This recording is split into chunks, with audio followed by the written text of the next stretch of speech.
acara kita hari ini. Oke. Ya. Oke. Nah, saya Isyana Atiningmas, editor Femina, hari ini akan menemani dan menjadi host sahabat Femina semua pada malam hari ini. Nah, kondisi pandemi COVID-19 telah membawa kita ke dalam masa perubahan yang sangat signifikan dalam kehidupan kita. Nah, selama 1,5 tahun terakhir itu banyak berita simpang siur mengenai COVID-19. Terus ada perubahan ritme yang signifikan dalam kehidupan, apalagi sekarang tekanan ekonomi juga semakin membuat kita merasa khawatir. Dan 1,5 tahun lebih pandemi COVID ini juga belum berakhir, dan bahkan kabarnya hari ini disebutkan bahwa COVID-19 dalam fase peningkatan karena dampak liburan yang lalu.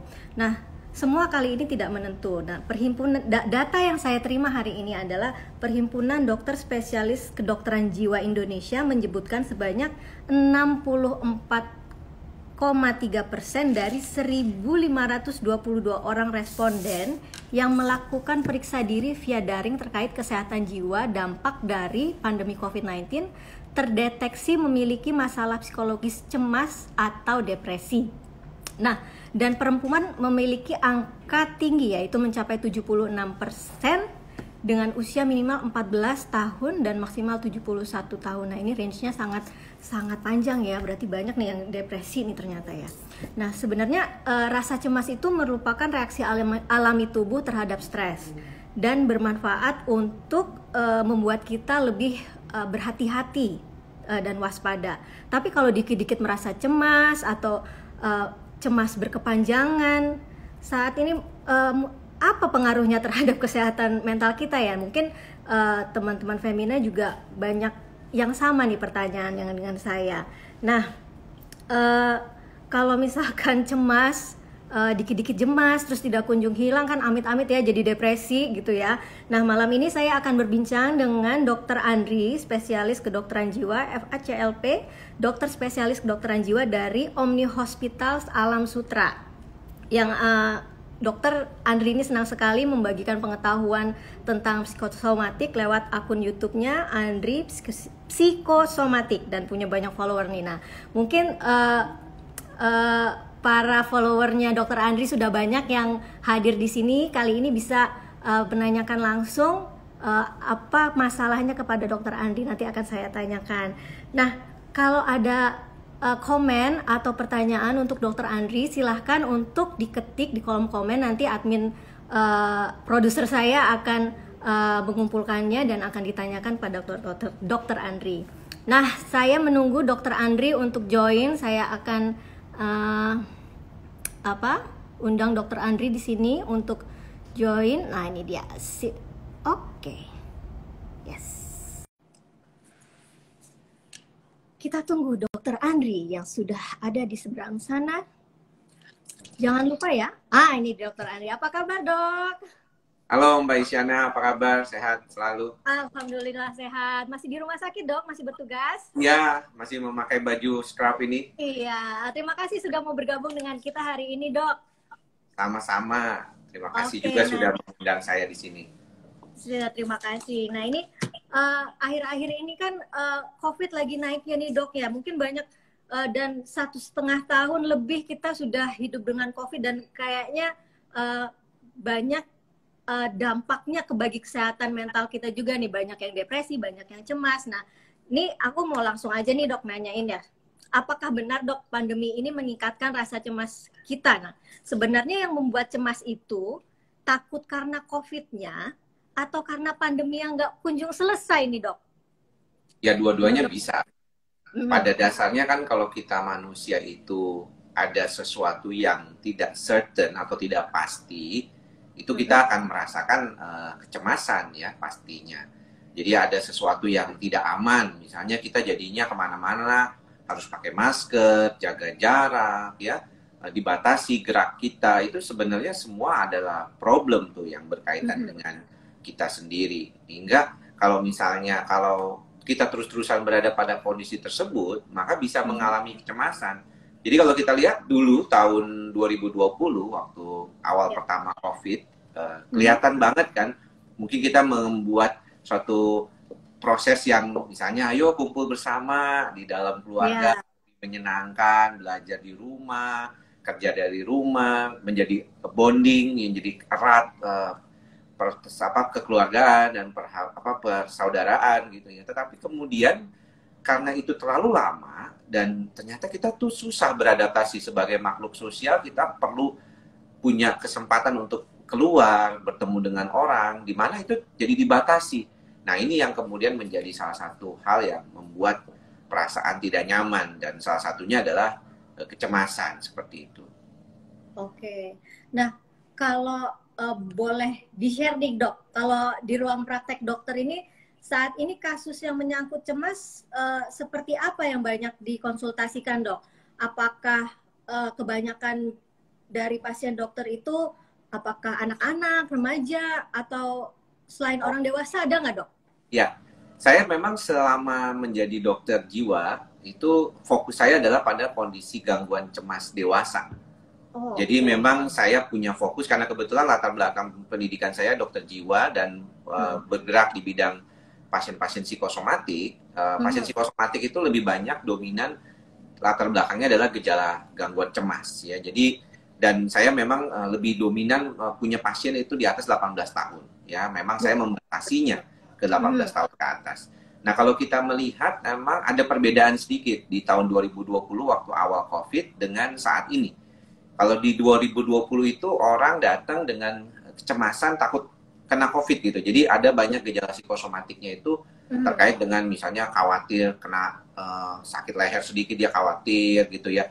Batuk-batuk dia khawatir kena COVID itu yang awal pertama ya. Namun kemudian setelah beberapa lama dan kita melihat kondisi gangguan COVID ini, penyakit COVID ini makin meningkat gitu ya, dan hampir rata-rata orang sudah banyak yang mengalaminya juga gitu. Nah, sekarang ini adalah pasca COVID gitu ya, pasca COVID itu banyak yang mengalami kecemasan, gangguan tidur ya, ini juga terjadi. Nah, di lain pihak, pasien-pasien yang di usia 50 tahun ke atas ya, terutama wanita, itu banyak yang mengalami gangguan insomnia, tidur, ya, cemas, ya, karena ternyata mereka agak sulit untuk beradaptasi dalam sekarang gitu. Oke, berarti emang ada pergeseran ya dok ya. Kalau dulu takut karena COVID-nya, sekarang justru kayak pasca COVID-nya mereka lebih gangguan-gangguan lainnya ya dok ya? Iya, ada yang habis kena COVID dia mengalami gejala, atau ada yang kekhawatiran berlebihan dan juga karena terkurung ya. Misalnya kayak usia-usia 60-an kan banyak keluarganya nggak mengizinkan mereka untuk pergi ya, untuk keluar rumah gitu. Jadi diem di dalam rumah bosen gitu. Jadi akhirnya lama-lama merasa kan nggak nyaman kayak begitu kan. Oke. Nah dok, cemas itu kan sebenarnya hal yang wajar ya dok ya. Betul. Rasa cemas itu hal yang wajar gitu. Tapi sejauh mana rasa cemas kita ini harus mendapatkan bantuan dok gitu kan? Mungkin sampai poin mana kita harus tahu, oh aku harus mencari bantuan gitu. Itu kapan harus titik mana gitu kita harus bisa mencari bantuan? Memang tiap orang akan berbeda ya, tiap orang berbeda. Jadi biasanya pertama di saat tertentu, awal pertama orang tuh ada fase di mana dia itu santai gitu ya. Fase-fase santai lah, dia nyaman dengan kondisinya gitu ya. Di mana kondisi itu yang sering terjadi. Tetapi kemudian kan kita berupaya untuk mendapatkan sedikit stres ya. Kenapa kita berupaya mendapatkan sedikit stres? Supaya kita tuh ada mau bergerak, bekerja. Makanya ada deadline, ada tujuan, ada goals, ya, ada requirements yang kita harus dapatkan. Nah, kita berarti saat itu sudah berada pada fase optimum stress, di mana optimum stress ini adalah suatu stres yang normal, yang membuat kita mau bekerja gitu, mau beraktivitas, mau mencapai sesuatu, dan itu penting. Kalau kita nggak punya stres seperti itu, kita nanti leha-leha terus gitu ya, bagus gitu. Nah, di dalam konteks optimum stress ini nanti ada fase yang kemudian menjadi meningkat sampai ada fase yang disebut fase yang sudah mulai ada warning gitu, ada tanda-tanda bahaya nih. di mana itu terjadi kelebihan. Nah, kelebihan ini yang akan jatuhnya namanya ke fase kelelahan atau exhausted. Jadi stresnya itu sudah kelebihan. Ya, kalau misalnya orang tuh lembur, ya lembur mungkin 1-2 hari dalam 1 minggu nggak masalah. Nah, tapi kalau dia 1 bulan dia lembur terus, nah kemungkinan dia akan mengalami suatu problem.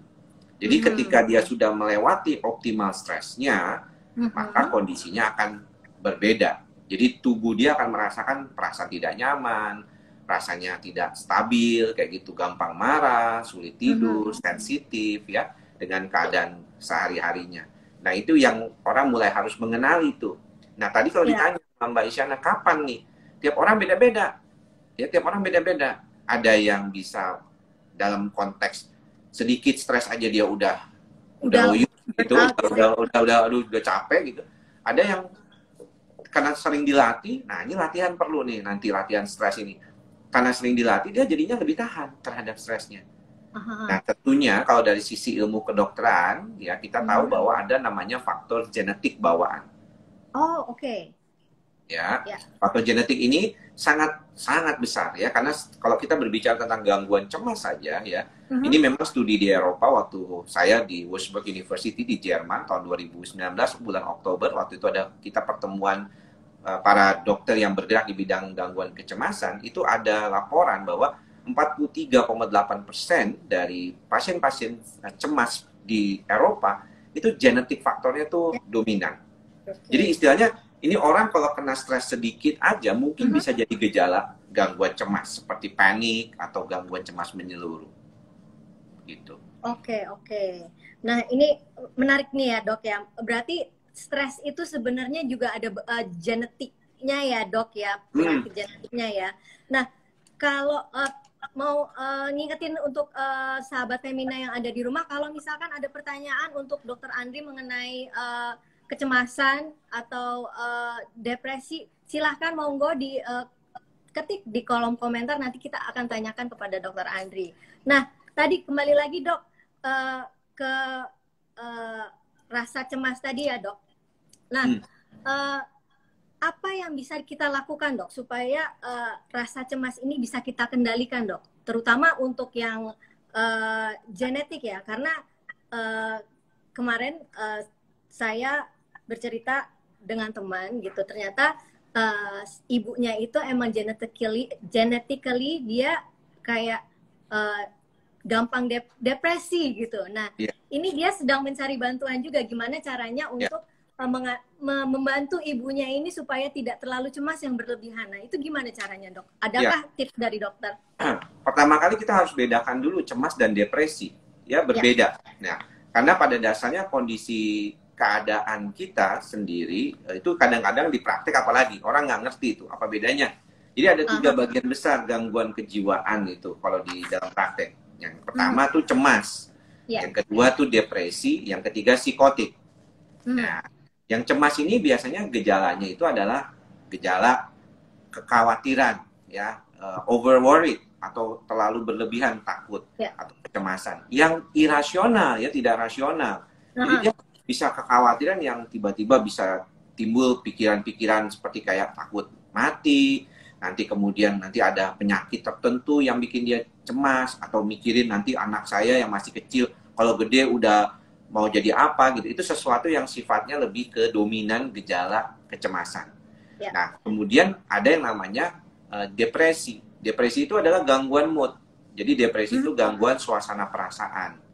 Nah, suasana perasaan itu ada depresi unipolar atau satu kutub. Ya, jadi gejalanya itu lebih kayak putus asa, hilang semangat, nggak mau ngapa-ngapain selama 2 minggu paling minimal ya. Jadi nggak cuma 1 hari terus dibilang depresi, nggak. 2 minggu berturut-turut dia mengalami gejala-gejala putus asa, kemudian tidak ada semangat mau ngapa-ngapain ya, diam aja gitu ya, itu bisa disebut depresi.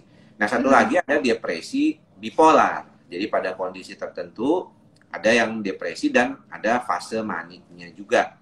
Jadi tiba-tiba dia merasa senang yang berlebihan, tidak mau tidur, luar biasa, pikirannya kemana-mana, terus suka kasih-kasih barang ya. Kemudian terjadi suatu peningkatan mood yang luar biasa. and then tiba-tiba dia jatuh, jadi depresi banget sampai nggak mau ngapa-ngapain kayak gitu. Nah itu terjadi juga. Nah satu lagi psikotik. Psikotik itu yang banyak orang awam tuh menstigma ya dengan perkataan gila. Jadi orang tuh yang dibilang, udah nggak waras tuh, otaknya udah nggak bener tuh. Nah itu psikotik tuh, ada halusinasi, ya dia dengar-dengar bisikan, kemudian dia juga ada delusi atau waham, jadi dia merasa yakin kalau ada orang yang mau ngejahatin dia, atau misalnya tetangga. Jadi itu kita bedain dulu. Nah, ketika tadi temennya Mbak Isyana itu bilang, mamanya tuh mudah depresi atau mudah cemas, yang mana nih sebenarnya? Jangan-jangan gejalanya tuh miripnya kecemas, kayak was-was, ketakutan, perasaan nggak enak, kayak ada kepikiran hal-hal buruk gitu. Padahal otaknya kayaknya nggak ada apa-apa, tapi kok kepikirannya hal-hal yang buruk. Nah ini juga biasanya kan cemas. Kalau cemasnya nggak ditangani dengan baik, bisa jadi gejala depresi gitu. Oke. Nah kalau tidak ditangani dengan baik bisa menuju ke depresi.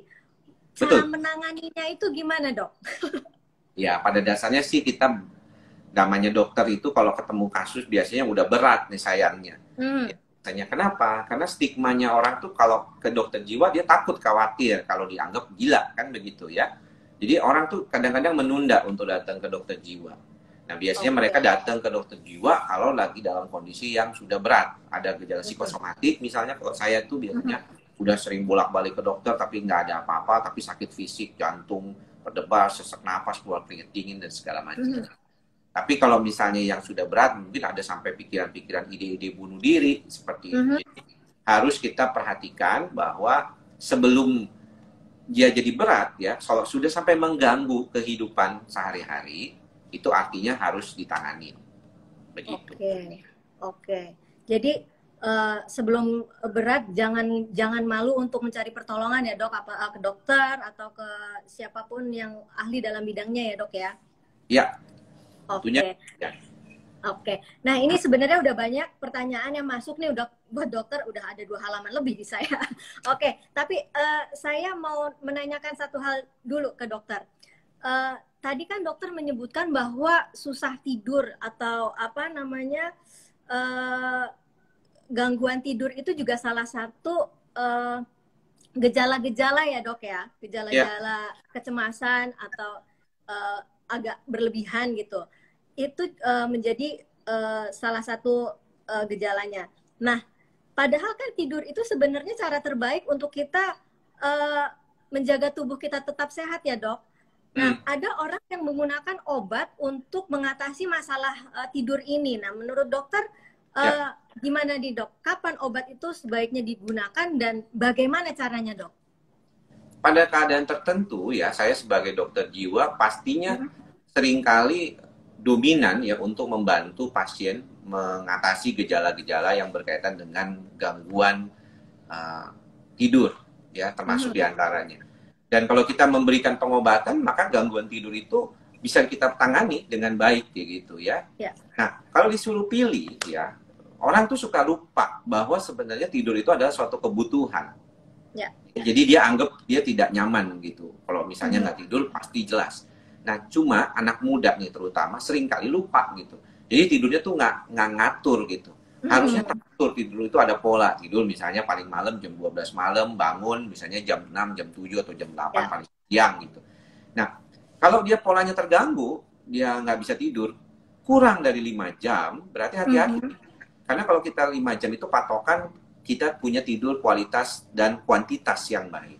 Kalau kurang dari 5 jam, kemungkinan ya tubuh kita tuh akan lebih sulit untuk merespon.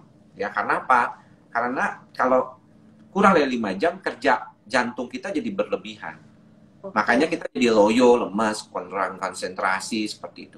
Nah, kalau misalnya latar belakangnya diketahui, itu lebih baik. Pada dokter jiwa biasanya kita hanya menggunakan obat antidepresan atau yang membuat agak sedikit ngantuk, sedikit anti cemas, itu kita bisa membantu tidurnya. Tidak harus sampai menggunakan obat tidur yang khusus. Ya. Tetapi kalaupun harus minum obat di dalam pengawasan dokter jiwa itu boleh. Kenapa saya tekankan dokter jiwa? Karena kalau Anda sudah pakai obat tidur lebih dari 1 bulan, saya kira itu harusnya Anda konsultasi sama dokter jiwa. Oke. Ya, nggak bisa tuh setengah dokter umum atau dokter spesialis yang lain, karena kadang-kadang kurang pemahaman akan pemberian obat juga tidak baik buat kedepannya. Ini penting, Aha. ya, karena seringkali kan dapat dokter dari A, nanti dia pindah lagi ke dokter B gitu ya, dia Aha. cari-cari, jadi nggak baik-baik gitu, ngobatin diri sendiri, bahkan beli obat di mana Ya, di marketplace ada yang ya. jual itu kadang-kadang. Nah ini juga harus kita perhatikan ya, jangan sampai mengobati diri sendiri seperti itu. Ah. Nah, itu mungkin sahabat Femina di rumah kalau ada yang punya pengalaman beli obat tidur dan menggunakan obat tidur, itu tadi saran Dokter Andri ya, jangan berlebihan. Dan kalau misalkan emang sudah makainya tadi sebulan ya, Dok ya? Iya, kalau saya kira ada beberapa orang kan datang ke dokter umum untuk berobat gangguan Ya, insomnia ya. Kalau saya kira juga teman-teman dokter umum juga perlu memahami, saya juga sering memberikan pelatihan, seminar kepada mereka. Kalau lebih dari 1 bulan sebaiknya konsulkan ke dokter jiwa segera. konsultan ke dokter jiwa ya. Oke, nah itu tadi. Nah, eh, dokter mungkin memang tidak spesialis di kejiwaan anak ya, Dok ya. Tapi apakah cemas itu juga bisa nggak sih muncul di usia anak-anak, Dok? Oh, sering sekali. Oke. Ya, sering sekali kalau kita lihat. Bahkan kalau kita perhatikan lebih jauh lagi bahwa banyak orang-orang yang mengalami kecemasan di usia dewasa itu dimulai dari anak-anak. Ya, Oke. perasaan tidak aman, tidak tentram di masa kecil ya. Mungkin ada yang bilang sekarang dirundung ya, dibully. Iya, dibully. Itu juga salah satu bisa membuat kecemasan di usia lanjut, di usia yang dewasa muda gitu ya. Jadi proses kecemasan itu sendiri kadang-kadang berkaitan dengan tadi faktor genetik, ada faktor pola asuh ya, jangan lupa. Kalau orang tua kita pencemas, biasanya anaknya juga agak pencemas ya. Iya, iya, iya. Ada faktor genetiknya, pola asuhnya juga mempengaruhi, dan faktor lingkungan. Ini penting untuk diperhatikan karena kadang-kadang kalau kita lihat paling sering sih anak itu kan gangguan cemas perpisahan awalnya. Jadi kita tahulah kalau anak sekolah terus dia takut gitu ya ketemu orang ini. Makanya sebenarnya PJJ ini buat yang baru mau masuk SD ini agak sedikit khawatir gitu ya, karena kalau PJJ terus kapan ketemu sama orang gitu. Orang, iya betul. Online gitu ya. Itu pun menjadi kecemasan saya sebagai orang tua yang anak sama. Saya punya anak 3. Saya punya anak 3. Jadi di satu pihak kita tahu bahwa COVID sedang meningkat. Sedangkan Pak Nadiem dalam hal ini juga berharap kita segera PJJ-nya itu diganti ke PTM ya, pertemuan tatap muka. Tapi kadang-kadang orang tua khawatir, nanti anak saya kenapa-napa nih di sekolah gitu kan. Namun seringkali kita harus menyadari bahwa kalau kita berhadapan dengan situasi seperti ini terus, apalagi anak-anak yang baru tumbuh ya di usia-usia 6-7 tahun itu, mereka harusnya segera ketemu sama orang lain ya, punya sosialisasi. Jangan cuma sama ibunya, jangan sama bapaknya, jangan cuma sama saudara-saudaranya di rumahnya aja kayak gitu. Oke, ya ini pasti menjadi masalah yang sangat umum nih sekarang di orang-orang yang anaknya mau masuk SD yang masih dalam masa pertumbuhan dan butuh sosialisasi dengan orang lain sekitar selain keluarganya. Nah, Dok, tadi kembali lagi mengutip pernyataan dokter bahwa orang yang depresi atau yang ya seperti itulah depresi itu biasanya kecilnya itu mengalami tekanan-tekanan seperti dibully atau mempunyai memori yang tidak mengenakan dulunya gitu kan. Jadi sebenarnya apakah ada hubungan antara trauma dengan masalah kecemasan ini, Dok? Iya. Kalau kita bicara tentang trauma, saya tuh suka ngobrol gitu sama pasien saya di dalam praktek. Kalau misalnya sudah lebih stabil gitu ya pasiennya, misalnya di dalam pertemuan kedua, ya ketiga, kita udah ngomongin obat, udah nggak ngomongin diagnosis lagi lah. Kita udah ngomonginnya itu masalah apakah Anda di dalam kehidupan Anda itu banyak mengalami suatu perasaan tidak nyaman, ya, tidak enak kayak gitu, atau orang awam bilang trauma. saya jarang menyebutkan trauma sebenarnya kepada pasien supaya pasien itu tidak terlalu punya perspektif negatif terhadap memori. Nah, kenapa saya bilang memori? Karena sebenarnya segala sesuatu hal, saya bicara dengan Mbak Isyana saat ini, itu sebenarnya kan saya membentuk memori di dalam pikiran saya. Saya akan mengingat gitu bahwa saya sedang melakukan IG Live bersama dengan teman dari Femina gitu. Itu sesuatu yang menurut saya akan saya masukkan ke memori. Nah, bermakna atau tidaknya memori tersebut itu tergantung saya mempersepsikannya, gitu ya. Bisa jadi memori itu sangat bermakna, baik bermakna baik atau bermakna buruk. Misalnya perundungan, bully, itu kan memori yang buruk.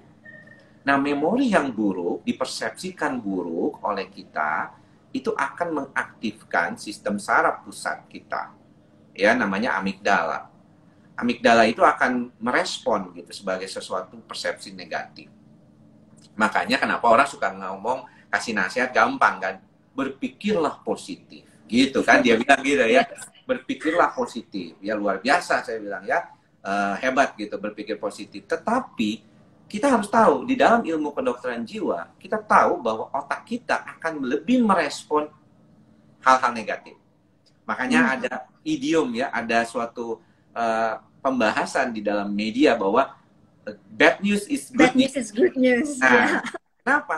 Karena otak kita memang suka ya dengan yang kayak begituan. Makanya saya bilang, Anda tadi bilang misalnya, wah COVID meningkat, waduh baca WAG COVID, baca media sosial COVID, baca website berita COVID, semuanya meningkat. Jadi Anda semuanya pikiran Anda penuh COVID, ya wajar. Jadi Anda nanti semuanya ngomongin, ketemu teman ngomong COVID segala macam. Nah makanya harus ada latihan. Berpikir positif itu nggak bakal bisa dibentuk dalam sekitar 15 menit setelah itu selesai. Udah, enggak. Saya juga bilang begitu. Saya pun masih belajar. Saya aja masih memasukkan hal-hal positif setiap harinya. Ditentukan waktunya. Supaya nggak bikin trauma. Nantinya kalau misalnya kita sudah lebih baik, maka hal-hal yang negatif sekalipun, kalau kita ikhlas dan sabar menerimanya gitu ya, itu jadinya nggak negatif lagi. Diterima apa adanya aja. Ya udah ada bencana alam. Oh iya, memang itu bencana alam. Nggak bisa kita apa-apain. Keluarga kita ada yang kesusahan. Oh ya sudah, memang itu kehendaknya. Sudah ada. Nah, perspektif negatif itu nggak gampang tuh diubah menjadi perspektif positif atau perspektif normal. Iya. That's the point kalau kita bicara tentang psikoterapi, kognitif terapi, belajar untuk konselor, konseling, dan kondisi berkaitan dengan itu. Jadi nggak ada juga sih seminar sekali langsung termotivasi gitu, nggak sebenarnya. Oke. Jadi emang membentuk pikiran positif itu emang perlu waktu ya dok, dan harus terus belajar ya dok ya. Iya, saya kira kalau mohon maaf saya bilang, kalau omong kosong ya, kalau orang bilang gampang kok berpikir positif. Nah itu kembali lagi tadi Mbak ke faktor genetik dan pola asuh. Ya. Okay. Jadi kalau misalnya kita berhadapan dengan orang yang kayaknya positif banget ya, enak ya, gue ngeliat lu tuh kayaknya positif. Mungkin memang di keluarganya dia dilatih untuk konteks. Dan kebetulan hidupnya ada sedikit privilege lah misalnya kayak gitu. Tapi kalau hidupnya kesian susah gitu dari awal udah susah gitu, makanya saya bilang Anda faktor genetik itu kayak diumpamakan Anda seperti batu kapur atau batu granit. Kalau Anda modalnya itu, genetiknya itu kayak batu kapur, kena hampasan kenceng, hidup Anda bubar gitu. Betul, yes. Ya, tapi yang batu granit, kena hajar, bagus. Kena hajar, mental. Makin tambah bagus. Oke. Jadi kalau kita bilang, jangan kita heran kalau ada orang kok yang sekali ditekan, langsung ambiar gitu. Saya bilang, itu memang ada faktor genetik. Jadi kita harusnya lihat-lihat orang. Disitulah tailor-made terapi di dalam ilmu kedokteran jiwa atau terapi berbasis individu itu sangat penting. Karena kita harus ngelihat dulu nih, ini orangnya emang tipikalnya bener nggak bisa begini, kayak gitu. Oke, ya. Sangat bagus sekali tadi penjelasan dari dokter dan pernyataan dari dokter. Dok, ini sudah banyak sekali pertanyaan yang masuk dan saya udah disuruh ibu produser untuk membacakannya ini. Nah, minum. Sorry. Silakan diminum dulu, Dok. Nah, ini ada pertanyaan dari Rustev Jita. Bagaimana cara melatih stres, Dok? Nah, ini pertanyaan yang sangat sering ditanyakan, tapi Ya, monggo dok. ya. Saya suka bilang sama pasien, Anda kalau misalnya datang ke gym, Anda datang sekali, Anda keluar nggak mungkin langsung seperti beli Aderai. Ya, beli Aderai usia 51, 52 kalau nggak salah beliau. Ya, saya ikut follow dia di Instagram. Tiap hari latihan, makannya sehat, udah berpuluh-puluh tahun. Baru jadi badannya bagus begitu. Tapi kalau kita stres, kita juga perlu latihan gitu. Jadi kadang-kadang jangan takut sama stres. Kita perlu tahu stres itu kan. Anak-anak muda saya kadang-kadang suka bilang, kalau pasien saya anak muda usia 25 tahun ya. Saya bilang, Anda harus paham loh. Ini Anda usia 25 tahun aja udah mulai mengalami gejala panik nih. Ya, dimana dulu waktu saya usia 25 tahun itu mungkin udah masih baru aja lulus kedokteran, mau masuk spesialis, tapi nggak ada gejala apapun. Jadi Anda harus lebih, faktornya itu Anda harus aware nih, jangan lupa. Tapi bukan berarti Anda nggak boleh kena stres. Latihan pelan-pelan. Kayak lari gitu. Masa iya baru latihan lari 1 hari, Anda langsung 5 kilo. Saya udah pernah nggak kuat. Ya, mau dikuatin kayak apapun pasti ngos-ngosan. Bakalan kita nggak enak kakinya, napas sesek, segala macam. Tapi kalau kita pelan, bisa. Begitu. Jadi stres itu memang bukannya dihindari, tapi dihadapi juga. Namun kalau kita berkali-kali dalam konteks menghadapi hal tersebut kayaknya kurang, maka Anda harus cari apa sebabnya. Makanya harus ada kesadaran. Gitu.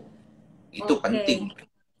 Nah, itu penting. Nah, ini sekaligus menjawab pertanyaan dari Raja Prameswara yang menanyakan stres itu harus dihadapi atau dihindari ya dok. Tadi dokter sudah menjawabnya ya dok ya. Nah, ini ada pertanyaan lagi nih dari IMUD Aurel. Dok, saya selalu nggak bisa tidur, tapi saya tidak tahu apa yang buat saya nggak bisa tidur. Seolah-olah ada yang saya pikirin, tapi saya nggak tahu apa dok. Nah, apakah saya depresi dok? Nah, ini pertanyaan. Iya mungkin merasakan gejala-gejala yang menunjukkan depresi, tapi dia juga nggak ngerti ini apakah ini depresi dok gitu. Ya, usianya berapa dulu itu penting. Makanya kalau yang mau nanya, memang sebaiknya usianya berapa, jenis kelaminnya apa gitu kan. Gitu. Jadi itu penting juga. Karena gini, kalau kita melihat ada orang yang gangguan cemas itu juga seringkali gejalanya kayak gitu.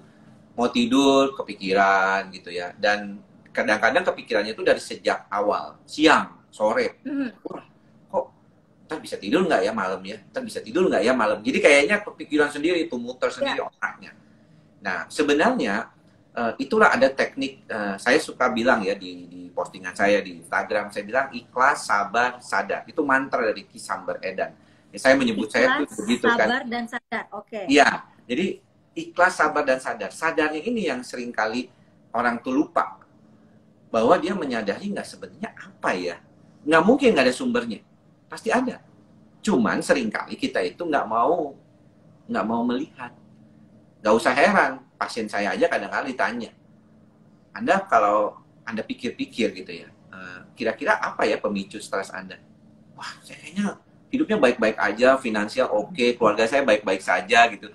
Pokoknya semuanya baik-baik saja. Tapi pada saat mulai ngomong lagi lebih lanjut lagi, oh ternyata dia sebel sama istrinya misalnya gitu kan. Tapi dia nggak mau ngomong. Karena kan I'm a good people, I'm a person. Saya a good husband, saya nggak boleh ngomel dong kayak gitu. Tapi dia kan masuk ke dalam hatinya gitu, jadi kesel gitu ya. Nah hal-hal kayak gitu mungkin kita anggap sebagai sesuatu hal yang biasa, tapi sebenarnya itu adalah pemicu stres. So, seems kalau kita bicara tentang hal kayak begini, kita mesti harus sadar benar diri kita ini. Itu yang susah. Makanya ada orang yang bilang kan, sekarang lagi tren ya, mindfulness. Wow. Mindfulness. Apa itu dok mindfulness? Mindfulness itu sebenarnya ya membawa pikiran kita selalu pada masa kini dan sekarang. Karena kalau kita berbicara tentang masa lalu, yang ada adalah penyesalan. Kalau kita berbicara tentang depan, adalah kita ketakutan atau kecemasan gitu kan. Jadi kan udah pikirannya sekarang aja. Gitu ya. Nanti kalau saya mau pulang jam berapa dari sini, ya udah nggak usah dipikirin dari sekarang gitu. Kalau kan nanti saya nggak konsen ngobrol sama Mbak Isyana ini kan. Iya. Yes, yes, yes. Nah, itu tadi jawaban untuk dari dokter untuk IM Yudi Aurel. Nah, ini ada pertanyaan lagi, Dok. Dari Martini 115. Dokter, apakah orang depresi bisa berprestasi, Dok? Bisa lah. Bisa banget, orang jangankan orang depresi. Orang yang mengalami schizophrenia aja bisa berprestasi. Yes. Nonton film The Beautiful Mind? Yes, Ya, film yang yang sangat bintang bagus. Russell Crowe ya, salah satu bintang film kesukaan saya tuh beliau ya. Yes. Itu dia karakter dia adalah John Nash ya kalau nggak salah ya, Yes. namanya. Itu seorang pemenang Nobel ekonomi Ya, ya. Dia tuh sampai udah tuanya aja dia masih ada halusinasi tuh. Nah, dia itu bisa loh. Bahkan dia melewati masa-masa kelam ya di dalam proses terapi yang waktu itu mungkin terapi kedokteran jiwa belum seperti sekarang ya bagusnya. Jadi bisa dong pastinya. Dan depresi itu sifatnya episodik. Ya, kebanyakan episodik. Jadi dia ada awal, ada akhir, kayak film gitu, kayak sinetron. Gitu ya, ada awal dan ada akhir. Cuman kadang-kadang lama awal dan akhirnya gitu. Jadi itulah mengapa kadang-kadang kita bilang pada pasien bahwa kita perlu untuk memberikan terapi obat untuk membantu mempercepat proses itu. Ya, itu yang penting harus diperhatikan. Begitu. Oke. Nah, ngomong-ngomong soal film Beautiful Mind nih, Dok. Kan kalau kita melihat dari tokohnya itu kan dia kan di akhir ceritanya itu kan sebenarnya dia masih tetap melihat orang-orang yang tidak ada di dunia nyata itu kan. Tapi dia bisa mengendalikannya. Maksudnya dia sadar gitu. Itu apakah berarti penyakit ini itu tidak bisa disembuhkan atau hanya bisa dikontrol, Dok? Itu gimana, Dok? Pertanyaan yang sangat bagus sekali. Ini banyak ditanya. Ini pertanyaan ini sama dengan pertanyaan Rustev Jitan. Ini mungkin ini pertanyaan sama. Ya, silahkan, Dok. Ya, jadi seringkali yang kita perlu perhatikan adalah bahwa kalau untuk pasien schizophrenia seperti John Nash tadi, itu memang nggak bisa sembuh. Jadi dia istilahnya terkontrol.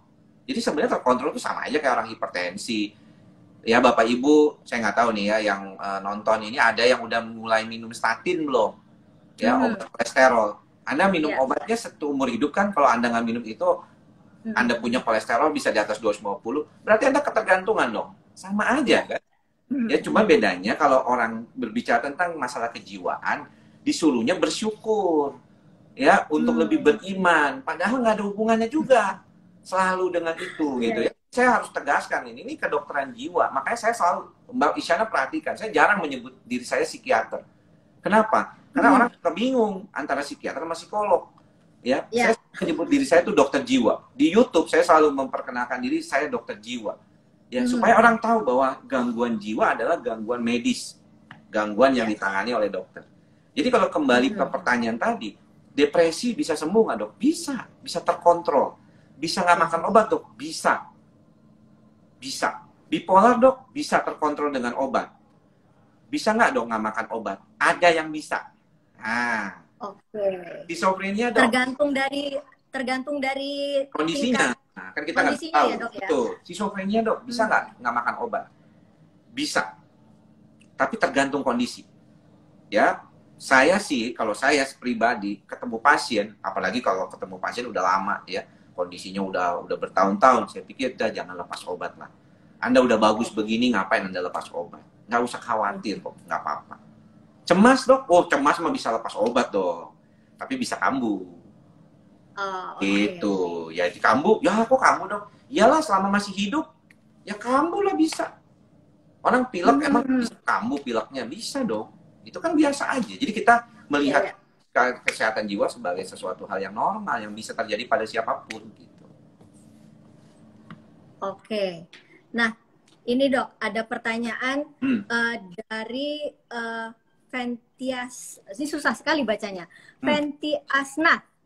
Dok, apakah mungkin seseorang itu mengalami 3 jenis penyakit ini seperti cemas, depresi, dan bipolar dalam satu waktu? Mungkinkah? Begini. Nah, ini jadi, kalau saya nerangin begini, seperti saya jadi dosen menerangkan kepada mahasiswa saya. Gitu. Ya, Yang tapi ya, simpel aja dok. iya nggak apa-apa. Saya kan dosen dokter jiwa psikiatri, udah pernah ngajar psikologi juga. Jadi Eh, kalau Anda perhatikan ya, gejala gangguan kejiwaan itu dia ada namanya hierarki. Oh ini kayaknya hierarki kayaknya gitu ya. Oke. hierarki ya. Jadi ada yang paling tinggi namanya adalah gangguan mental organik. Ya, gangguan mental organik itu apa, Dok? Gangguan mental organik itu misalnya contohnya demensia, penyakit Oh, pikun, oke. Ya dan pikir. delirium.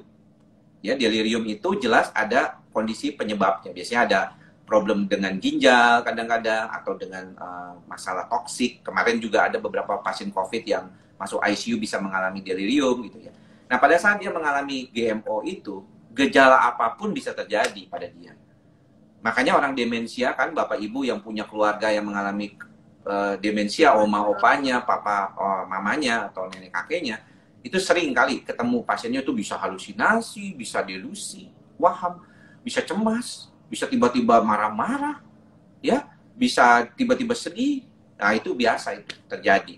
Jadi artinya hierarkinya bisa. Bagaimana setelah itu, Dok? Apa? Setelah itu gangguan akibat zat. Gangguan akibat zat itu misalnya minum alkohol berlebihan. Kan bisa tuh. Mungkin tipsi-tipsi dikit, tapi juga ada yang jadi tenggleng gitu, jadi ngaco ngomongnya. Atau jadi halusinasi gara-gara minum pakai ganja gitu misalnya. Atau pakai sabu, ekstasi. Nah, itu. Jadi bisa tuh. Bisa gejala depresi juga bisa, gejala cemas bisa, bipolar bisa. Gangguan akibat zat. Makanya hati-hati, jangan pakai narkoba. Yang ketiga, schizophrenia. Pasien schizophrenia bisa merasakan depresi, Dok? Bisa. Karena schizophrenia di atas, di bawahnya depresi. Jadi gangguan schizophrenia itu di atasnya gangguan depresi. Bukan berarti orang depresi bisa jadi schizophrenia ya, jangan salah ya. Oke. Ini hierarki nih. Tapi gejala-gejala Oke. itu selalu mengikuti di atasnya. Jadi schizophrenia bisa bergejala depresi dan cemas. Depresi bisa nggak, Dok? Gejala cemas bisa. Cemas Oke. bisa nggak, Dok, bisa bergejala depresi? Bisa. Karena sebenarnya dia depresi dan cemas. Gitu. Hmm. Tapi kalau misalnya, Dok, pasien cemas bisa nggak, Dok, dengar-dengar bisikan? Itu artinya dia halusinasi, dong. Kalau saya punya Eh, mahasiswa kayak begitu, nanya saya nggak lulusin. Kayak gitu ya. jadi Itu nggak emang ngerti ada hierarki hierarkinya berarti. ya dok. Iya. Oke. Nah ini berlanjut ke pertanyaan berikutnya nih dok. Novita Teresa 79. Jika mah nggak sembuh, jika mah nggak sembuh-sembuh, Hmm. apa juga berhubungan dengan cemas dok? Saya dirujuk ke psikiater karena mah nggak sembuh dari Februari. Nah, Ya, gimana nih ada dok? yang namanya istilahnya tuh dispepsia fungsional. Aha. Jadi kan kalau orang dengan keluhan mah biasanya itu dia ada dispepsia istilahnya. Nah, Ya betul. dispepsia itu dia harus dicek dulu. Biasanya Mhm. dikasih obat dulu selama 2 minggu paling lama. Mhm. Wah, kok belum baik-baik juga nih. Tapi ada tanda-tanda yang gawat nggak? Misalnya kayak beraknya darah gitu ya. Ya. Kemudian muntahnya darah gitu. Atau misalnya kok sakitnya luar biasa gitu. Sampai kayak Mhm. kolik gitu ya. Nah, Ya, mungkin ya. boleh kita lakukan USG, kita lakukan misalnya endoskopi. Nah, kalau nggak ada Aha. apa-apa ke pemeriksaan itu, maka mungkin ini dispepsia fungsional. Makanya dibilang mahnya nggak baik-baik. Kenapa bisa, Dok, ada problem seperti itu? Jadi di dalam otak kita itu ada sistem namanya enteric nervous system. Enteric nervous Mhm. system itu adalah sistem yang menghubungkan antara otak dengan perut. Jadi kalau Aha. misalnya kita belajar embriologi di kedokteran, kita tahu Ya. bahwa otak dan perut itu satu batang dulunya. Jadi Ah. di kedokteran itu dia, kalau misalnya kita nih seperti ini nih. Jadi waktu kecil tuh kayak kecebong kita tuh di dalam mama Ya. kita, itu bentuknya tuh lurus. Nah, gabungan otak dan perut itu tergabung satu. Nanti kalau dia makin membesar, si kecebong itu kan jadi janin tuh. Nah, dia yang Ya. satu kepala jadi otak, yang satu jadi Yang lambung. satunya dari perut. Oke. Nah, makanya disebut brain gut axis. Ada yang disebut Oke. otak kecil. Lambung itu otak kecil. Makanya orang mah itu kalau banyak pikiran sering tuh kena mahnya. Kenapa? Karena memang Mhm. dari sumber yang sama. Dan serotonin paling banyak dihasilkan di lambung, 80%. Oke. Jadi sebenarnya Ah, problem itu banyak berkaitan dengan kecemasan. oke. Ini saya jadi mengingat dulu waktu masa-masa saya kecil nih dok. Kalau saya stres di sekolah pasti saya sakit perut. Nah, Dan sakit Iya, perutnya itu betul. biasanya karakter orang cemas itu ada dua, yaitu dia kembung. Karakter Kembung. kembung, Oke. sendawa terus, sama suka mencret, suka diare. Seperti orang diare Hmm. tapi cuman kayaknya cemas terus dia pengen buang air gitu. Iya, iya, Rasa iya, iya. kembung, rasa nyeri gitu dan duh kok nggak enak ya.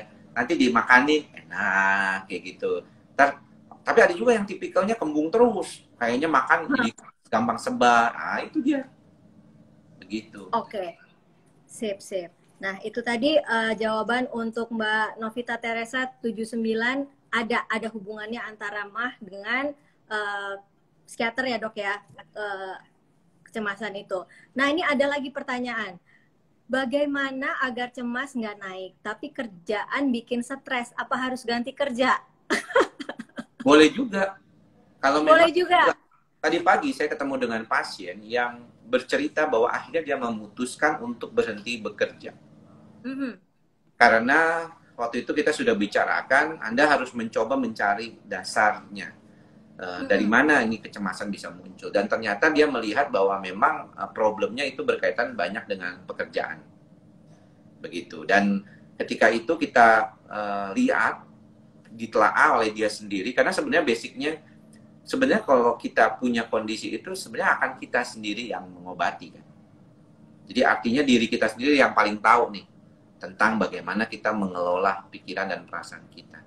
Nah, kalau dia tahu sumbernya memang dari masalah pekerjaan, dia stress related work itu ada kan memang. Dan itu memang bisa, salah satunya kan, pada dasarnya kan mekanisme manusia itu cuma dua, Mbak. Yaitu whether you fight or flight. Ya kan, mau dilawan atau terbang gitu. Artinya meninggalkan semuanya itu. Kayak gitu. Oke. Nah, berarti kalau misalkan pekerjaan sudah terlalu sulit untuk di handle, mungkin bisa juga ya tadi ya dok, mengganti pekerjaan ke yang berhenti bekerja atau bahkan mengganti pekerjaan ke yang lebih baik ya dok ya. Nah, Yes. ini ada pertanyaan dari aduh banyak sekali nih dok, saya sampai bingung mau milih yang mana. Oke, Vanindra 17. Apakah di usia 30 tahun ke atas seseorang masih bisa mengalami mood swing quarter life? Ya, bisa banget.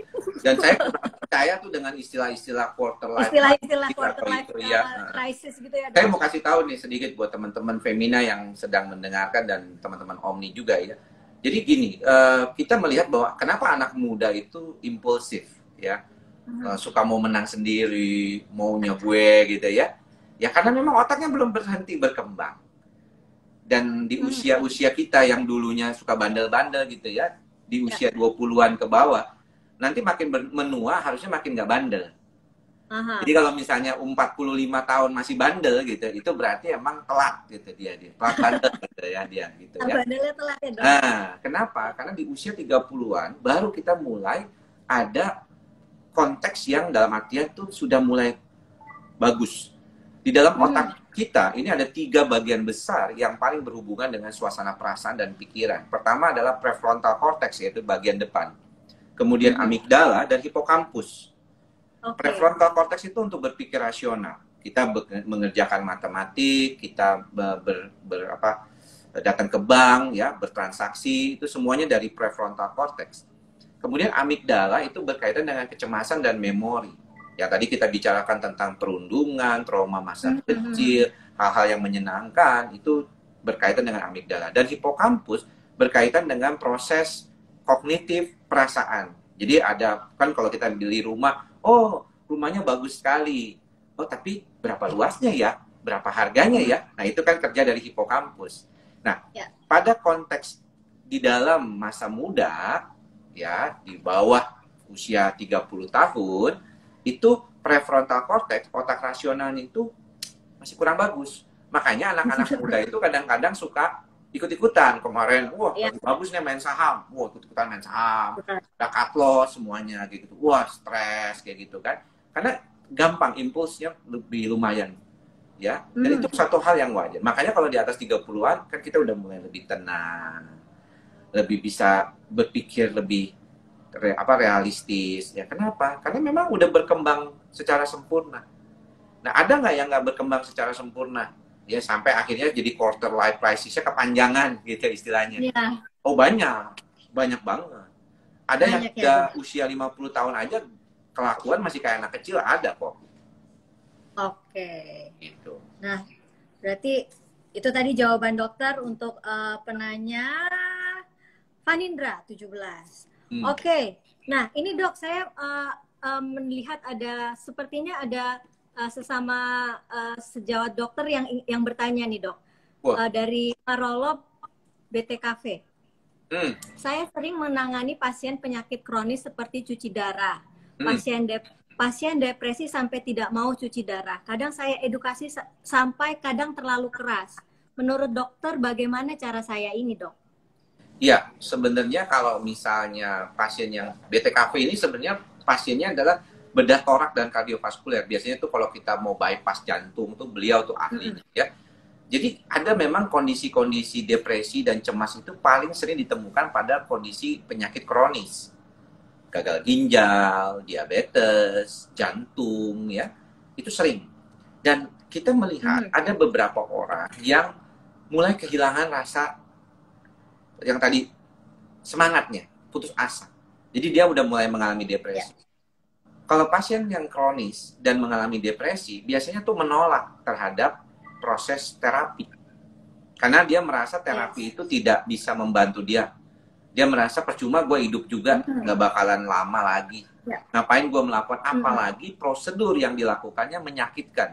Misalnya kemoterapi misalnya. Wah, rontok rambut, mual, segala macam, badan kurus, jelek, muka, dan segala macam. Pasti banyak yang menolak. Nah, itulah mengapa tadi sebelum kita live, kita sempat bicara tentang apa sih tuh dok yang di belakang gelarnya itu FACLP. Jadi FACLP itu adalah Fellow of the Academy of Consultation Liaison Psychiatry. Jadi saya tahun 2013 mendapatkan pengakuan itu dari Amerika Serikat terhadap kondisi kasus-kasus gangguan cemas yang berkaitan dengan kondisi medis umum. Jadi ada kompetensi di bidang itu. Ya kita bicarakan tadi ini lebih ke dasarnya, ilmu dasarnya. Kita belum mendalami. Teman sejawat tadi yang BTKV itu lebih dalam lagi tuh. Mungkin kita harus lebih fokusnya nanti itu kalau misalnya lebih. Tapi mudah-mudahan itu bisa menjawab lah ke beliau. Oke. Mungkin nanti kalau Dokter Marolop ini perlu konsultasi ke Dokter Andri, monggo langsung. Bisa dikonsulkan ke teman sejawat di rumah sakit tersebut. Yes. Ya, bisa juga. Oke. Nah, ini satu pertanyaan terakhir dari saya. Ini pertanyaan saya sendiri, dok. Ya. Kembali lagi boleh ya, dok, ke terhadap rasa cemas atau gangguan pada anak kecil ya, dok ya, pada anak. Sebagai orang tua, gimana sih cara tahu atau apa tanda-tanda bahwa si anak ini, terutama anak sekolah di usia yang masih kecil, yang beranjak dewasa itu, dia mengalami gangguan cemas atau gangguan seperti tadi yang dibully lah apa gitu. Mereka kan pasti kan ada sesuatu di mental mereka, tapi mereka tidak mau mengungkapkannya kepada orang tua. Kadang-kadang seperti itu. Nah, tanda-tandanya anak-anak kita ini mengalami gangguan itu seperti apa, dok? Supaya para orang tua di rumah juga bisa memperhatikan anak-anak mereka. Ya, kita melihat kalau misalnya pada kasus yang sangat berat, biasanya anak mengalami regresi. Ya, artinya si anak ini kalau misalnya anggaplah umur 6-7 tahun, ya, dia sekolah lah. Kalau sekarang kan pandemi nih. Dia kalau sekolah, maka ketika dia mengalami suatu stres yang berat seperti dibully gitu ya, dirundung, atau dia mengalami ketakutan yang luar biasa, dia bisa kembali ngompol atau kembali BAB di celana. Ya, jadi toilet trainingnya langsung kacau tuh. Ya, kalau misalnya anak-anak yang mungkin mengalami kondisi berat. Sehingga kalau kita bicara tentang hal tersebut, maka kita harus segera tuh membawanya ke psikolog anak atau ke psikiater anak. Ya, dokter jiwa khusus anak tuh ada. Ya. Nah, yang kedua adalah sebenarnya kita harus belajar untuk, kita tahu kan orang tua itu, jadi orang tua itu nggak mudah. Jadi orang tua itu nggak ada sekolahnya. Ya, yang bagus buat yang lain belum tentu bagus buat kita. Bisa diterapkan di keluarga kita.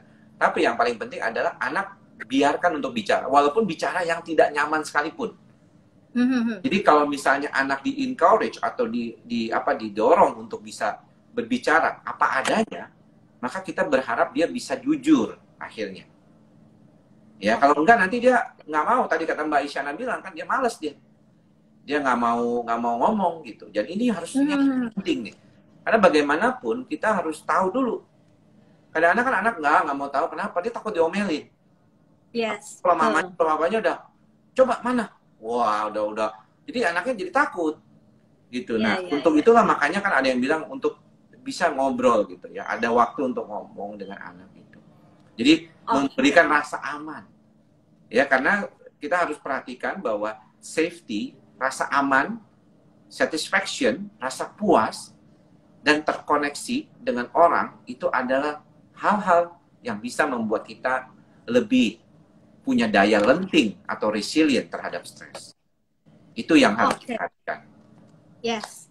Terima kasih dok atas jawabannya yang luar biasa dok. Dok, ini saya sudah dioprak-oprak oleh produser, katanya tinggal semenit lagi. Dokter, sebelum kita berpisah, dokter bisa mengasih tips bebas cemas untuk melatih berpikir positif? Sedikit aja dok. Ya, pokoknya yang penting less than 1 minute. banyakinlah berpikir positif dengan cara melakukan hal yang positif dan mengitari diri kita dengan hal-hal yang positif. Itu paling sulit kadang-kadang. Sering kali kita harus perhatikan pada hal tersebut. Kalau kita asupannya negatif, pasti keluarnya negatif juga dong. Makanya kita harus asupannya yang bagus-bagus. Dan dengan sadar memilih, jangan terlalu membuat diri kita tuh oleh media sosial jadinya arahnya kemana-mana jadinya. Jadi harus disiplin, paling penting itu. Itu paling penting. Oke, kelilingi kita dengan segala hal yang positif ya dok ya, itu sangat membantu sekali ya dok. Oke, dokter Andri, terima kasih hari ini sudah mau berbincang-bincang dengan Feminat. Masukannya sangat bagus sekali dan pastinya sangat berguna bagi kita semua di sini. Thank you. Oke dok. Oke, sampai jumpa lain waktu dok. Sampai ketemu lagi.